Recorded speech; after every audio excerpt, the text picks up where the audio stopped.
the water's fine, homie, jump into the deep end. Sow it, you will reap it. We talking how to start it, how to grow it, how to keep it. Take a deep breath. You are now rocking with Founder Secrets. Michael Caito, welcome to Founder Secrets. Hey, great to be here. Nice to see you guys. Yeah, good to see you. So you're a bit of a kind of myth and legend, I'd say, inside of the EO and YPO circles.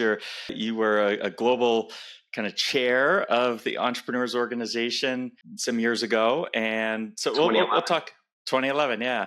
And you're a speaker, and so we'll jump into all of that and a prolific kind of business background. But we'll start with the icebreaker. We're all going to answer this. ChatGPT actually created this question, so it's a little off the wall. You've got a time machine for one pitch only, a business pitch. Which era do you travel to, and what business idea do you pitch? So I can go first. I think I would go back to like the 1920s and pitch computers and pitch the internet. I don't think that I think about this sometimes, like what people 100 years ago would think of the technology that we have today, not just like flying and all that's really neat too, but the ability.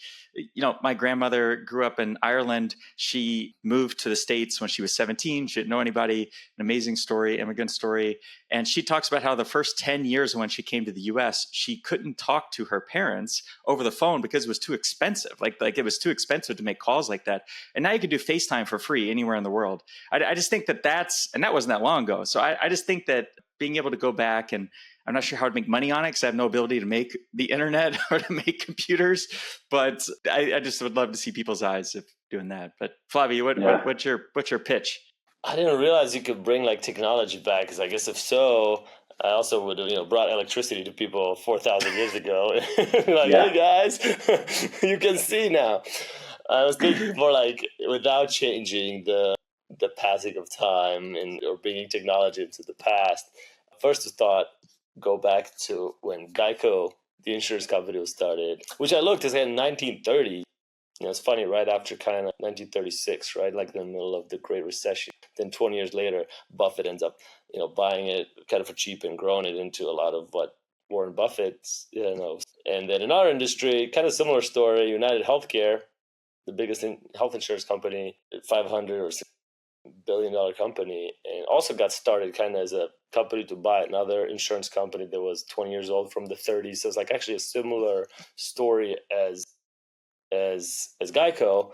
So I know these are maybe more boring businesses than the iPhone. I thought you were going to pick 2007 when the iPhone was like pitched and launched, but I just think these are like a case makes me think now if we're going into a recession or something, or times are tough, that maybe this is when that next wave of companies get bought and created into the next generation.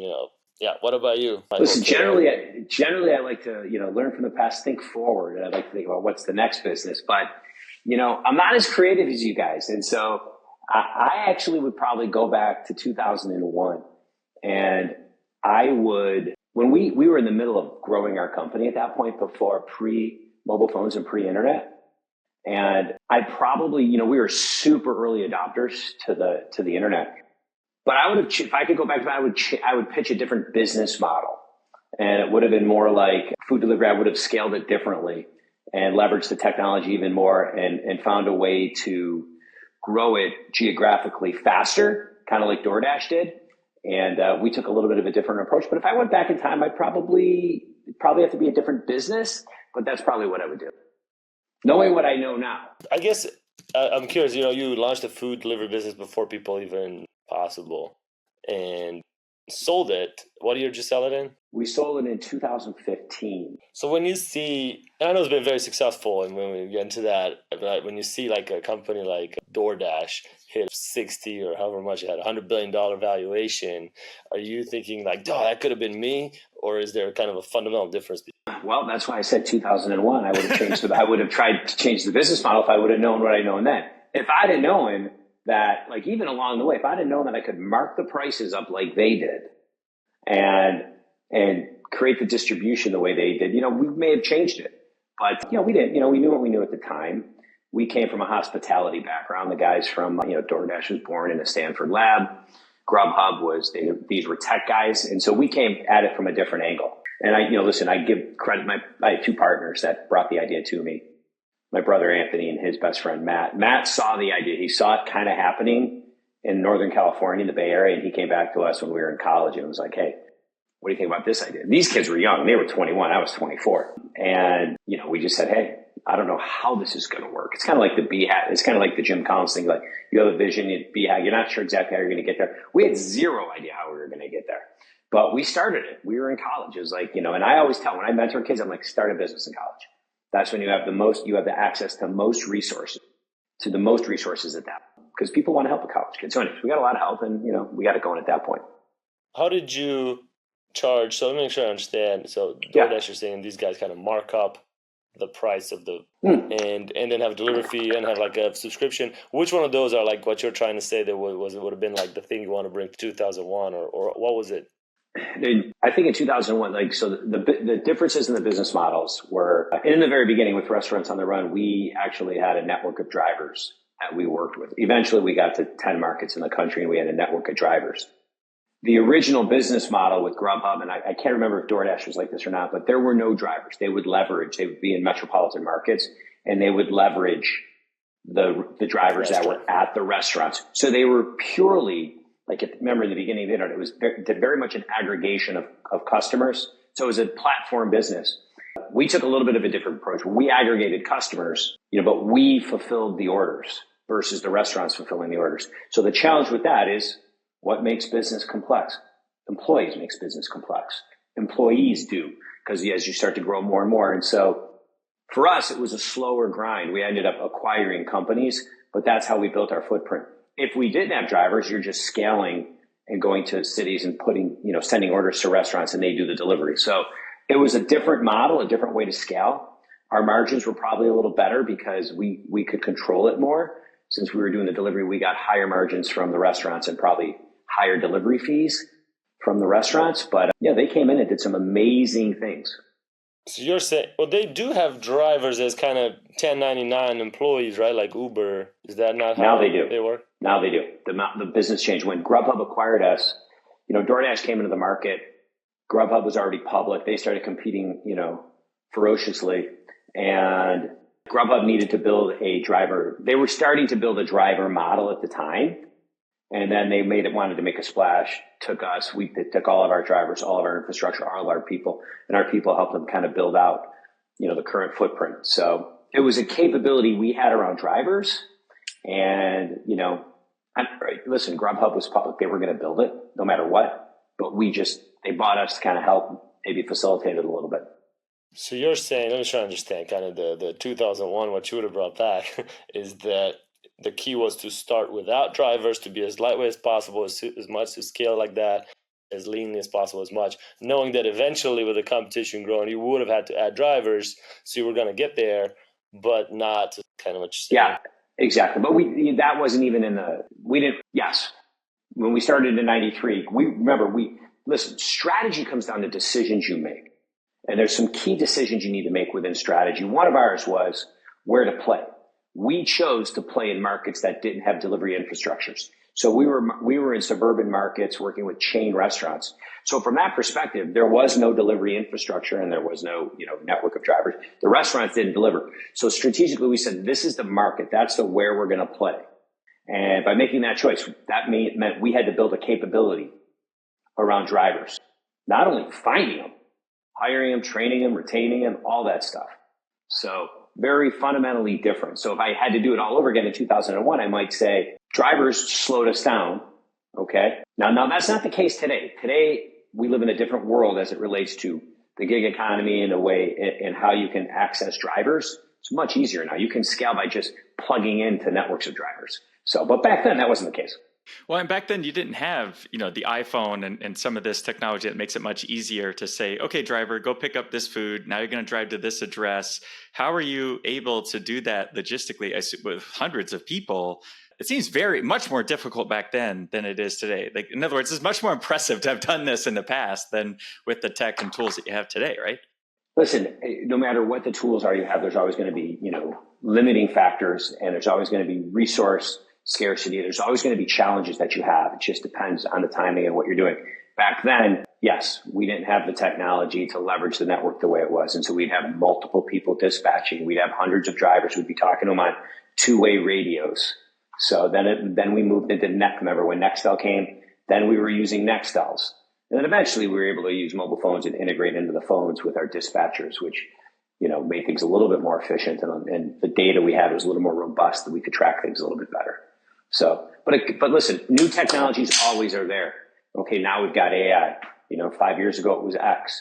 So it's a matter of what your approach is to the technology and how quickly you can look at it and say, hey, how can I use this to make my people better, to make my people more efficient? How can I get alignment with them? Because ultimately people drive the performance capacity of a company. When you layer in technology, people get confused. It's like, I'm going to do all this new technology with AI and I'm going to skim my work, slim down my workforce. Yeah, that's going to happen in some industries. But for the most part, AI is going to help make your people better. So totally agree. And the same way that the phones made the delivery people better, right? It didn't get rid of them. So I do want to say you had this company for a long time. I mean, almost 22 years. We had it for about 20 years, yeah. And that's a very unusual, that's a very, very long period of time. A lot of entrepreneurs, either they fizzle out or they sell the business or they just kind of shut it down and move on. 7-year itch. Yeah, they get the 7-year itch. And what made you keep it so long, especially with partners? Because it's especially hard, in my experience, with partners as well, to do something for so long. What made you keep it so long? And do you think that others should keep businesses longer and see a longer term horizon? Well, listen, for us, to answer the first part of your question, we were young. We weren't thinking as much about exit versus building. Second time around, you go into it thinking about an exit to some extent. So, and the industry wasn't as evolved. We started in 93. So by the time we sold it in 2015, Grubhub, DoorDash had just been around for, a few years, whatever it is, 7, 8, 9 years. So the industry started to consolidate. You always have to wait. We were the acquirer. So we started buying companies as early as 1999 or 98. So we became the acquirer. And so if there was a company that could have acquired us earlier, maybe we would have done it. But we were in that mode of let's buy companies, let's integrate them, let's create a better future for the people that live there. Let's engage the entrepreneurs that built the business, put them in a role that they'll be successful in, which wasn't necessarily reporting into our operations team because we ran a tight operation in order to deliver, feed that many people. But these phenomenal entrepreneurs, we learned a lot from them. So we didn't have somebody buying us at the time. Now these days, everything's built around acquisitions. There's constant M&A activity in the small. I'm shocked at how many of our EO and YPO friends, the guys that I knew when we were younger, building our businesses, I'm shocked at how many of them have had phenomenal exits. And I think it's directly correlated to the fact that they had joined EO or YPO and they were leaning in, getting around people that were trying to do great things like they were. And so I think if you just took 100 people that weren't in EO and 100 people that are in EO or YPO, you're going to find that it could be a 2 or 3x multiple of who sold their business and who didn't. And why is that? Do you think it's just by being around people who've already sold, or is it because you pick up tips, or why is that? I think it's the way you think. Listen, you are who you hang out with. In fact, I like to say this. I teach my kids this all the time. Now, my kids don't listen. They're teenage boys. So let's get that straight. But I say to them, there's 3 rules you need to live by in life. I mean, there's more than 3, but here's 3 that I like to pound into them since they were young. It's like, you are what you think about. So think big. You are what you repeatedly do. So make sure that you have a plan and what you're doing every day aligns to what you're thinking about, where you want to go. And then you are who you hang out. So make sure you're around the people that you're going to be able to level up with. And I think that's what EO does. EO puts us in a position. We think differently. We think bigger. We start to understand how to run our business better. And we're around people that are bringing us up and exposing us to things. Before EO, I wasn't thinking about an exit. Post EO, YPO, you're like, oh, okay, this is how it all works. Whole different thing. Couldn't agree more. So let's talk. We talk a lot about EO on here, but it's a peer group for entrepreneurs. So EO, YPO is bigger for larger groups. And so EO is a global group. There's now 18,000 or so members around the world, and there's chapters in all these little areas. And you were actually global chair for a year, which is, I used to be in the Cincinnati chapter. I first joined in the Cincinnati chapter, and Len, who was in that chapter, became global chair. And so I've seen a little bit of it here and there, and it just seems like an immense amount of work and kind of thankless. At least the local presidents are almost thankless in a way. People are like, "Oh, why didn't you do that?" or "Why didn't you do that?" Right? That's a volunteer position. What made you want to do it? Was it worth it? Would you recommend such a big volunteer role for other people? Well, listen, when I think about life, I think about four quadrants of life: personal, family, business, and community. And I actually think about it in that order. Like the center is personal, and the outside, the next ring is family, the next is business, and the next is community. And I think the stronger you are from the inside out, the better leader you're going to be and the better human you're going to be. So community is a big part of what I believe in. Was it worth it? Of course it was worth it. I didn't go into it wanting to be the global chairman. I didn't go into it wanting to be on the global board. We were working within the organization. We were around great people that helped us discover who we were. And so I was working with leaders around the world as we're sort of building out programs within EO. And as time went on, I was asked, like, are you applying to the global board?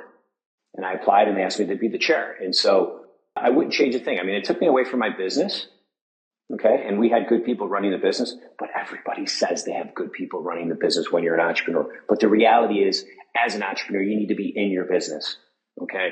So I get, we got to work on our business first in the business. Yeah. If your business is under 20 million, you're probably working to some extent. Okay. Of course you are. You're the founder. We know the statistics on founder-led businesses, and your people need you. So could things have, could we play it out differently if I was in the business board? Maybe. I don't know. But I was learning about what it meant to be a global entrepreneur. So I wouldn't change anything. For me, it was not thankless. I got a lot of internal energy out of it. I met amazing people, and quite honestly, a lot of people were grateful and would thank me for the volunteer role and taking it. And I think that's how it is for all the members in our organization, for the leaders. So anyways, it was a great experience. And that's awesome. Yeah. Taught me how to be a better person. It sounds like, you're very internally motivated. Anyway, so I guess I want to know, you sold the business and you bought another business. Yeah. When you could have done nothing. Is that to be like a role model for your kids? You didn't want to just sit around, do nothing. Why'd you choose to buy another business? Well, it's funny you say that, because like when I bought the business, I wasn't thinking that as much. But of course, you can't sit around. Like, your kids don't understand the grind that the kids don't, when they're little. Do you have a son or a daughter? One of each. One of each. Okay. They don't know the grind that you're doing right now. They just see the end result and they're like, Dad, like my 19-year-old likes to say to me, Dad, you're rich. Like, I figure just give me some money to put in the bank. I'm like, you're broke. You're broke. You're getting nothing. And it's just, anyways, but the reason I bought a company is because this company aligned with, my true passion of what I love. I believe the world is a better place because of entrepreneurship. And so I believe entrepreneurs change the world, because anywhere we go, we create jobs. When we create jobs, we raise the standard of living in that community. And so we're changing things. So I would get asked about our experience building a business, and I would talk about this company that I bought and how they taught us how to do what we do. And so finally I went back to them and said, hey, and that company's MAP. I said, what are you doing? And they were it was a 60-year-old company. And so, we had good alignment on where they wanted to go and where I wanted to go. And so I bought the company. But my wife kicked me out of the house. That's the real reason. So how long was it between you selling the company and buying it? Well, I went through 2 rounds. I sold the company in 15, started really looking at them in 16, paused it for a little bit, because I was just like, okay, do I really want to do this? Talked to some EO friends, and I'll never forget the day I talked to a gentleman by the name of Jamie Duragi, great leader within our EO out of LA. And he looked at me and he goes, and he knew me well, and he goes, Caito, this is who you are. This is what you're all about. You're all about KPIs and vital factors and metrics and accountability. And it's like, this is your place. Yeah, you're right. I guess I said, you're right. And I ended up buying the company in 18. So it took 3 years. So it's kind of hard, right? So it sounds like you went to them, right? They didn't come to you. You were kind of like, hey, I like this company. I do them. Yeah. Yep. I'm curious, how was that different than your experience selling, right? Being on the other side? That's a good question. little bit of the backstory is, as we were building the company, Restaurants on the Run, going through all these changes. Now we were hungry. We were thirsty. Obviously, I was in EO. I was thirsty to learn. Around year 5 or 6, I realized that the business was outgrowing my leadership capability. So, Taylor, if you were at the workshop next week that I'm doing, I will make it clear to people the development of your people has to outpace the growth of your business. And if it doesn't, your business will stall. Innovation will stall. Everything will stall. Unless you're one of those lucky 1%ers that it doesn't matter what you do because you've got a killer product that's just, you can't even control it. And in that case, you're lasting like 2 years before someone comes in and takes you out or replaces you. So I learned that it was that was happening. My leadership abilities were not keeping up with the company. And I went to my forum within EO and I told them my problem, and someone referred MAP to me. And I went to this ridiculous 2.5 to 3 day workshop that was a deep dive on me and then personalized to me. So I'm sitting in a room with like 12 people. And not only am I learning why I tick and where I'm good, where I'm bad based on feedback and testing, but I'm learning about how to run a business, how to be a manager, how to be a leader. They gave me a full toolkit on how to be better, but also how to run a business with a system of accountability up and down the organization. So I walked out of there and I was just like, this is crazy. Long story short, we trained all our managers, put a consultant in our business. And for 15 years, we just scaled this business and bought more companies and developed our people. So post selling the business, I felt like my coach, Lee, who was really the president of that company, I felt like he was secretively grooming me to buy this company, even though we never talked about it. But in my mind, I wanted to be good enough in his eyes to run a company for him. Now, I'm not saying I am, but we did put a deal together, and I'm, building a business is hard, but that's how we got to that point of really buying the business. And your original question was the difference between being on the sell side versus the buy side. I learned a lot by being on the sell side, but we bought 10 companies prior to that. So this was the 11th company that I was involved in purchasing. The 10 we bought before, they were all doing exactly what we did. We weren't capable of buying a company that had a different business model. We would have lost everything. So we bought 10 companies that did just what we did, put in our management, put in our technology, and then ran the businesses. That was easy.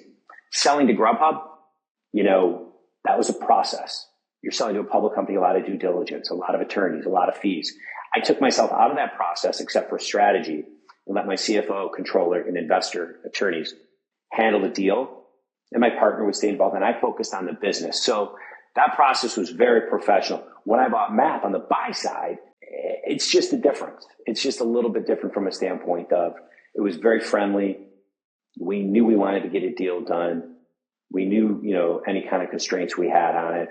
I knew the business very well. So I did a lot of due diligence, but I also understood the model. So the one big difference though is when I'm on the buy side, I'm not necessarily retrading. When you're on the sell side to a public company, you can expect at least one retrade in the deal. And tell the audience what a retrade is. You're going to expect one time where there's going to be a secondary conversation about, is this the right valuation? And they may try to knock it down based on what they decide.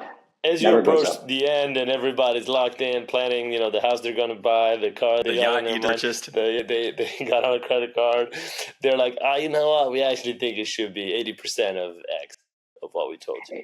And listen, you guys, it's like when you're selling your business, I tell entrepreneurs a couple of different things, but the number one thing is just you cannot emotionally get attached to this deal because you can't cross that bridge before the deal is done. That's why I stayed focused on the business. The business grew faster than it ever had grown in those 6 months that we were in due diligence. Don't ask me why. Coincidental, but it did. And we were still so if the deal didn't go through, we were still, we're going to be okay. But that's the biggest challenge we face because you're right. You start thinking about what's on the other side. And once you cross that, you're in deep trouble. So there's some other lessons, but. Yeah, so a lot of EOers listening and can't go around it without hitting an EOS operating system. I forget the guy's name, but we implemented it in my last company, and now it seems like the world's booming with consultants of this exactly what you described. I had never heard of that before, but it sounds very similar in that it's an operating system to grow the business. So maybe because our audience, a lot of them might be familiar with EOS or have heard of Traction, maybe it'd be helpful for you to share how it compares to that, because it seems to me like that would be like your competitor. Listen, there's so much opportunity out there for everybody. You know, I always tell people, I'm like, if you're running EOS, great, run it. Like, have a system in your business of accountability. You know, you have to have a plan. You have to know what levers to pull and push that are going to propel you forward. And you have to be able to develop your people. So listen, a system is a system. We're very metrics oriented. So the main differences are very much around vital factors. What are the 20% of your KPIs that you really need to focus on at every level of your organization? Number one. Number two, we meet monthly. So we have a former CEO of generally larger companies that are working with the executive team on a monthly basis and then helping them push it through the organization. The main thing we do is the one big differentiator we have is that once we're in that business working with them, we have so much training and development to help that company develop their managers. The challenge is for most businesses is you hire somebody and you train them. You hire a technician, if you're an air conditioning business, whatever it is, you train those frontline people on how to do their jobs. Most managers never get trained. They get promoted to a point, and then it's like, okay, now you're the manager, and they're like, okay, well, I haven't been trained on delegation, feedback, communication loops, haven't been trained on holding people accountable, haven't been trained on goal setting. And there's just so many things that I haven't been trained on how to organize my resources. I don't know how to put a plan together. And it's like, those are all things, the basics that a manager needs to do.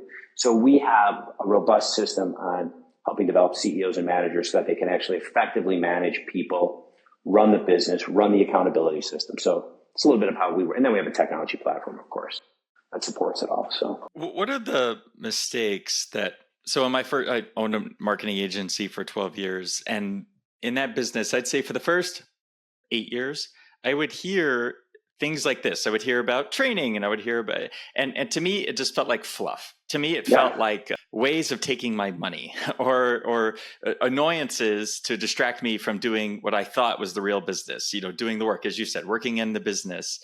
And especially in a software company now, I see it very, very differently. But I'm curious, like what are the mistakes that you see entrepreneurs making that are around holding people accountable and around that are holding them back really from growing their business? There's a few mistakes that I think entrepreneurs make.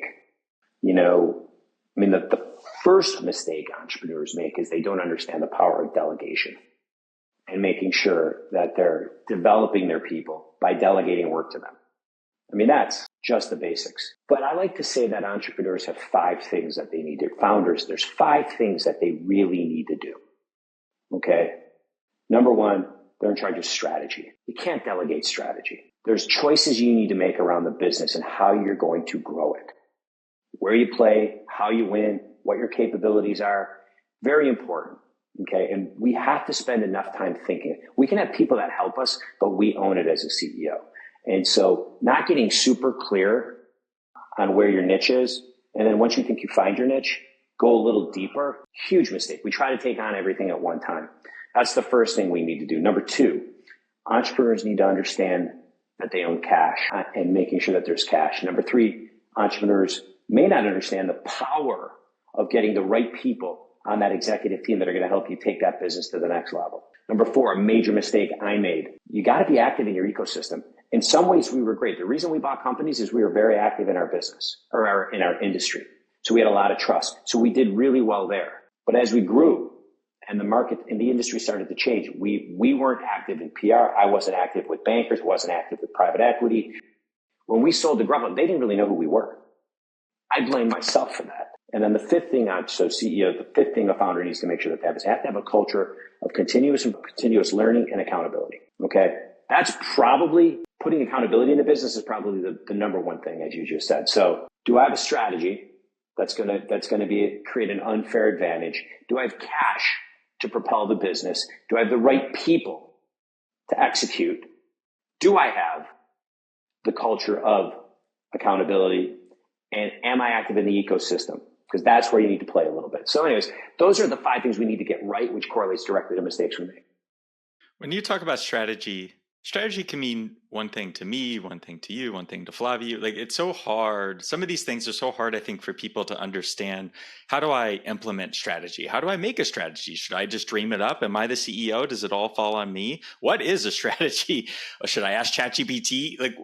So when you say strategy, if I am that HVAC entrepreneur that you said, we do $1 million a year. I'm working 75 hours a week. How do I come up with a strategy, or why is it all on me? How does that work? Well, first of all, this is the book. So Michael Porter, I feel he's the authority from Harvard Business on strategy. Now, his book is this thick. I may have it over here somewhere. That's too much. So I took this book called Understanding Michael Porter by Joan Margareta, who was his assistant professor. Now, she broke it down nice and easily, nice and short, easy. Put this right back here. Your strategy book should be up here, referenceable at all times. Strategy is about the position you choose to take in a marketplace against a chosen set of rivals. It's, as I went back to before, you could easily say I like to say there's 5 big choices. 1, where do you want to take this thing? What's the vision? Which some people argue that may or may not be strategy. It doesn't matter. Start there. But the 3 big questions are what I said before. Who's your customer and where are you going to find him? Number 2, where are we going to play? Well, which actually that probably goes into who's the customer. So where are we going to play, which is who and where. Number 2, what's the value we're going to deliver for that customer? Number 3, what are the capabilities we need to deliver that? And I'll add a 4th one, which is how are we getting to that customer? What's our distribution model? So to recap, I'll just take those second. I'll take about vision, who's your customer, what's the value, what capabilities do we need distinctively, and how are we going to market? All 5 of those things play into each other, and it's an iterative process. So it's you as the CEO having those shower moments where you're like, wow, as you're in the ecosystem, you're starting to see how the marketplace is performing, and you start to figure out where can I play, where the things that we're really good at really can deliver value to this particular customer. So I might be in the same business as somebody else.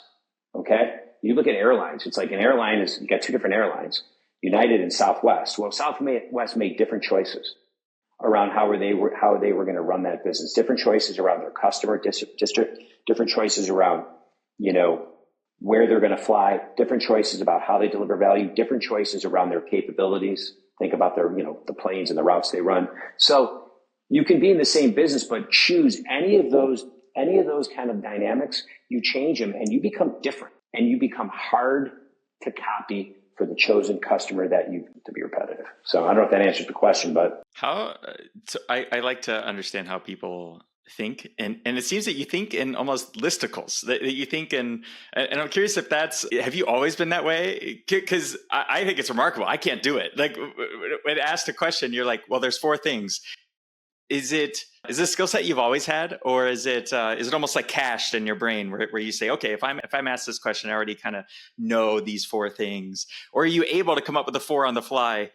It's very interesting to me. It's interesting. I never thought about it from this particular thing. I do like to think in terms of, I like to visualize it and list it, but knowing that I'm not linear in anything I do. Strategy is all creativity. That's why entrepreneurs are so creative. We're like artists, because we have to think about this, and the people we hire might not be the same, but there'll be people around us that can help us. So this particular question you asked me, I think about a lot, because it's probably the number 1 make or break thing for a company. So I think about it all the time. And as an entrepreneur, as a new company, I think about this literally every single day. And when I talk to other entrepreneurs, I think about this every single day, because if we don't get strategy right, and you're right, it gets very frustrating when people are like, what are your strategies for the business? I'm like, there's only one strategy for any company. You just have to understand strategy is choices. So you have to understand the questions you need to answer for yourself. Anyways, so I do probably think like this, yes. Is it fair to say that by being in the ecosystem, by being around, competitors, peers, buyers, others, that the strategy in a way almost comes to you? Is that fair to say, that being in a quiet room by yourself and thinking for hours on end maybe isn't the secret, that it's being around others in the space? I think it's a byproduct of, staying active in the community. I mean, there's some brilliant people out there. I don't think it's a matter of sitting in a room for 3 hours.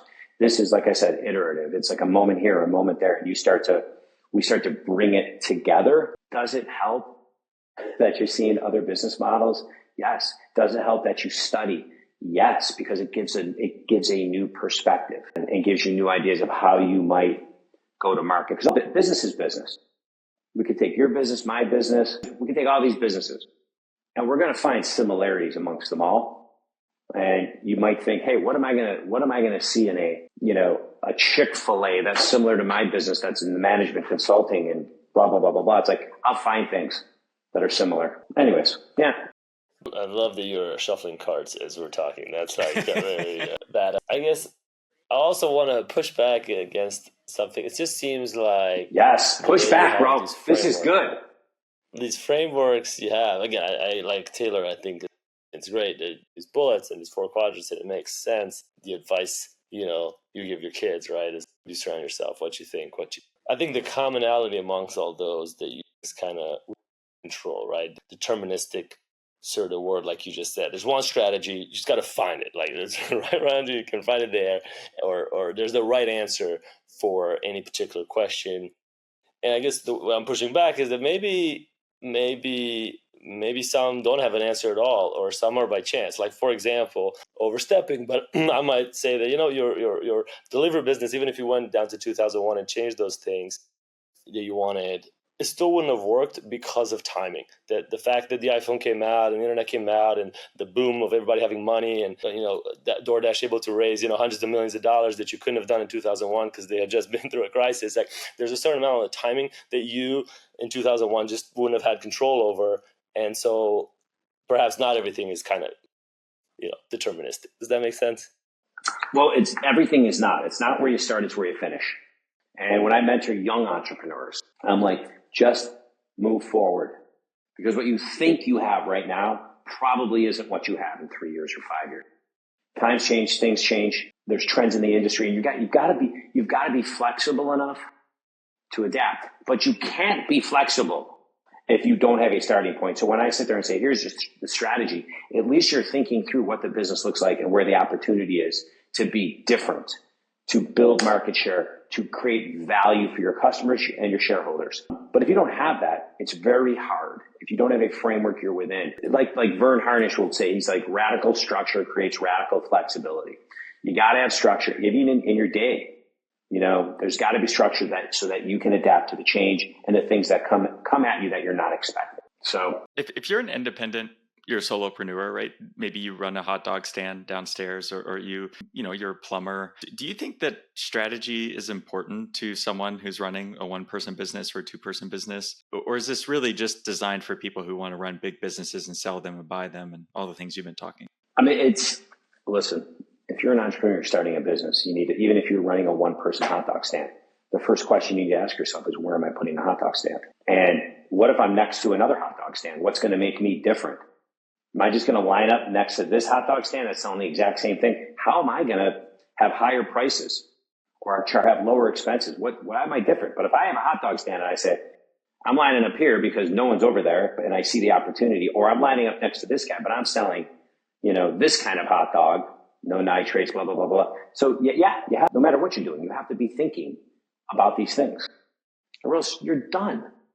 Unless you're just lucky and you've got an idea that nobody has and everybody wants it, good for you. I wish I had that.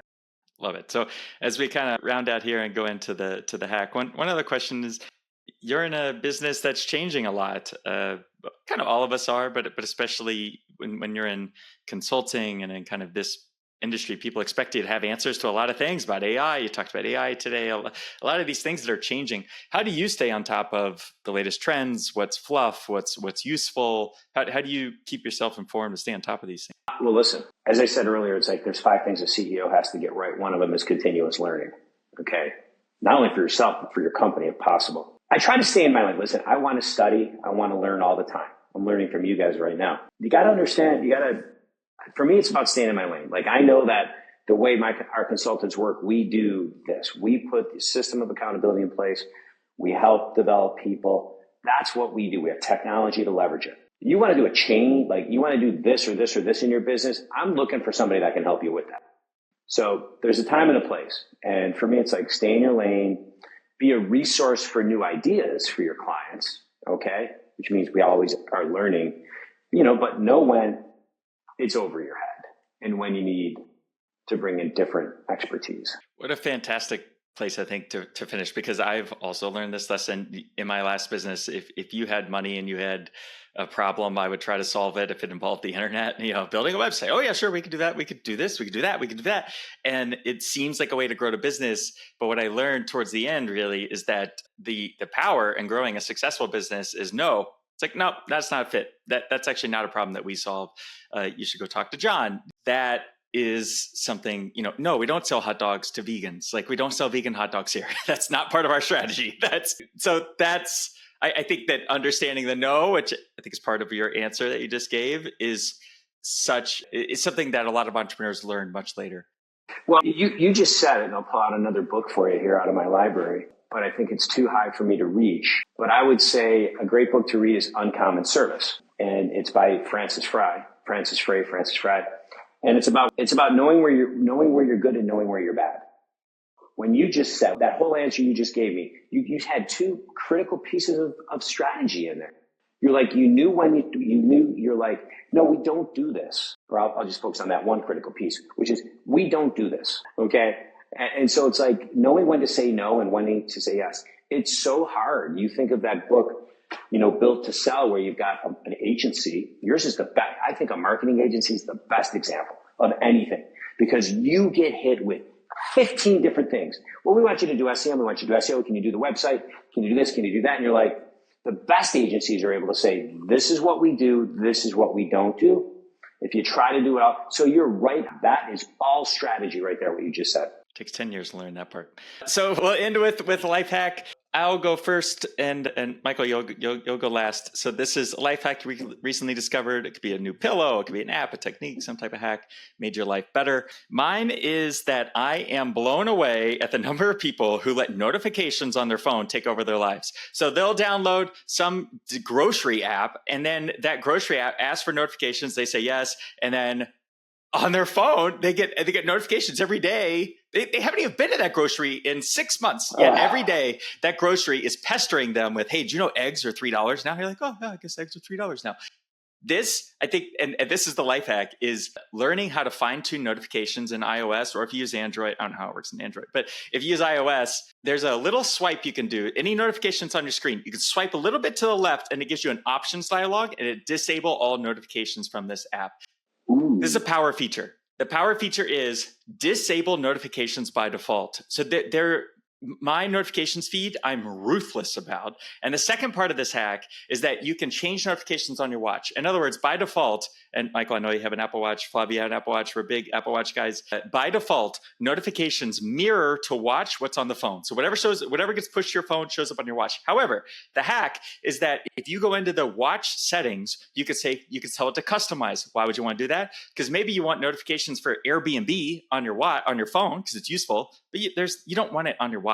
And there are a lot of these that I don't want on my watch. So for instance, I get notifications for important emails on my phone. I don't want them on my watch. So it shows up on my phone, but it doesn't get pushed to my watch. There are certain chat notifications I don't want on my watch, but I do like them on my phone. So I think that my life hack is spend 30 minutes learning about how notifications work, because I think that it's so important to slim down what's being pushed in your face. That's my hack. What about you, Flavia? That's a great hack. I learned that the hard way when my watch started going off in the middle of the night on appointment changes that were coming from different calendar changes coming from different countries. Anyways. Yep. Totally.